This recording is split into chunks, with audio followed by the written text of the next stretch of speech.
Talk to me about AEW. My friends basically started a wrestling promotion. So, fired WWE in 2009, put my resume on monster.com thinking maybe this would be the end of my wrestling. Still went hard. Saw what the comedy world was doing in podcasting and YouTubing. So, started my podcast because I became obsessed with comedy podcasts.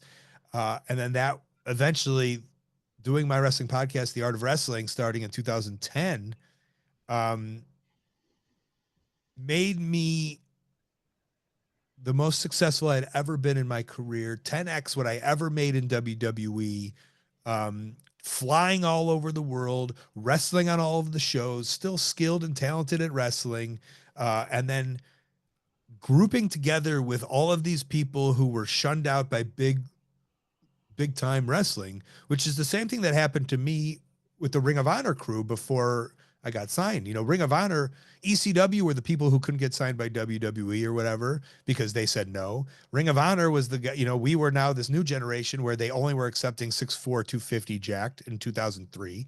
So Ring of Honor was everyone who wasn't that. And then all of a sudden, it became even whatever it was in 2000, let's say 15 through 2020.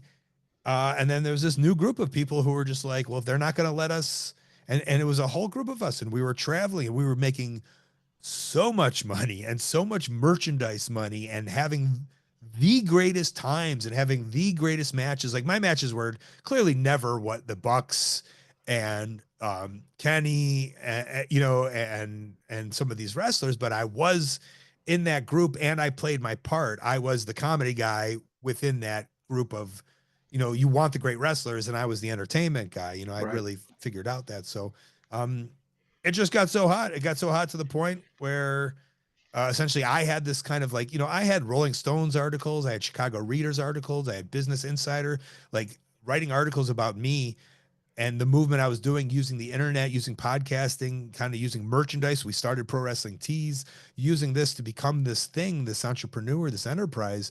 And then I saw what the Young Bucks were doing, and I started like instead of being like, "Hey, get out of here," I was like, "Yo, here are the tricks, here are the trades, here's how it works." And they took that with being the elite and being way better wrestlers than me, and being, so good at what they do, so good at what they do, and they 10x'd it. They took it to a whole new level. I watched them sell like $30,000 of shirts on an Australian tour once. It was so crazy.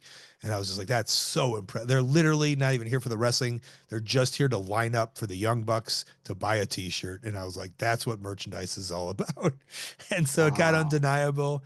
It got undeniable. AEW, Tony was just like, he realized that someone who had the means to do it connected with the wrestlers who were doing it and made AEW. And then, I still got to the point for me where I, I had an option. This was a pretty good point in my life where I was 39 years old. I had an option. I had a contract offer from Ring of Honor. I had a contract offer, or I had a full time place with New Japan at its hottest, 2019, to go tag with Toriano full time. And then I said to the Bucks, I said, I have these two offers. I guess I'm an idiot not to go any interest. And they came back and said, yeah. And they were like, we want your mind. We just want you around. So like, we want you as a wrestler, but like also as a coach and a producer and just a mind, as someone to be Nice. back there. And so I made the decision that I was about to turn 40 and maybe I should take this full-time contract as I head into this next step of my career. And I wrestled one match. I wasn't meant to be like a wrestler. I wrestled this match with Peter Avalon in Utah, and it was so good. And I remember like the Bucks and Tony being like, "Oh, he's TV ready. We didn't realize. Let's get him going." And then the next week, a massive global shutdown happened, and everything, right? Freaking pandemic. Wow. Yeah, Yeah. yeah, yeah. Everything went to what it went to. And I think as that happened, I'm a better wrestler in front of fans and In front of people. crowds. I was just thinking that you're not a good wrestler in front of nobody. Uh, Exactly what I was going to say. Yeah. And so with that, I think my stock as a wrestler kind of fell a little bit, sadly. Um, and then I just kind of, I'm with AEW. I came into this place where, I wrestle when I'm needed. I'll do dark matches. I'll help the younger talent, but I'm also there as a coach and a producer, and I work with the merchandise department, and I help with the VIP stuff, and I help with like a lot of stuff behind the scenes, and I really like it, and I like being part of this team, and I'm respected, by the wrestlers and by the crew, so which is important. And so I think it's a good place for me right now, and I believe in it. I think I mean, the luxury afforded to us is so crazy. Independent rest, like at first I couldn't believe they were giving us our own hotel room every week. I was like, who do we have to room up with? It's like, no, you have your own room.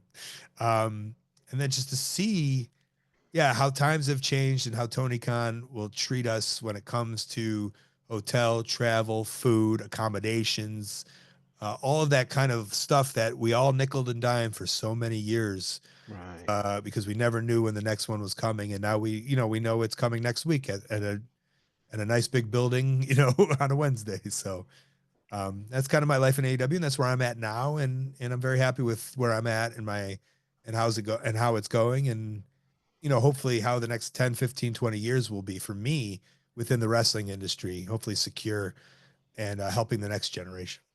But I mean, I'm kind of on Instagram. Everything is at Colt Cabana. I'm on Twitch. I like to play video games on Twitch. I like to play Fortnite. So my Twitch is at Colt Cabana. Everything's at Colt Cabana. And my merchandise site is still up, coltmerch.com, if you ever want something from there. But Pro Wrestling Tees is still alive. ShopAEW.com is still alive. Oh, I host a live auction site, a live wrestling auction every single Tuesday night at 5:30 p.m. Central, pwtlive.com on Whatnot. And if you're into memorabilia, signed exclusives, that kind of stuff, there are so many hidden gems that go for so cheap there because not a lot of people know about it. So we're trying to get big.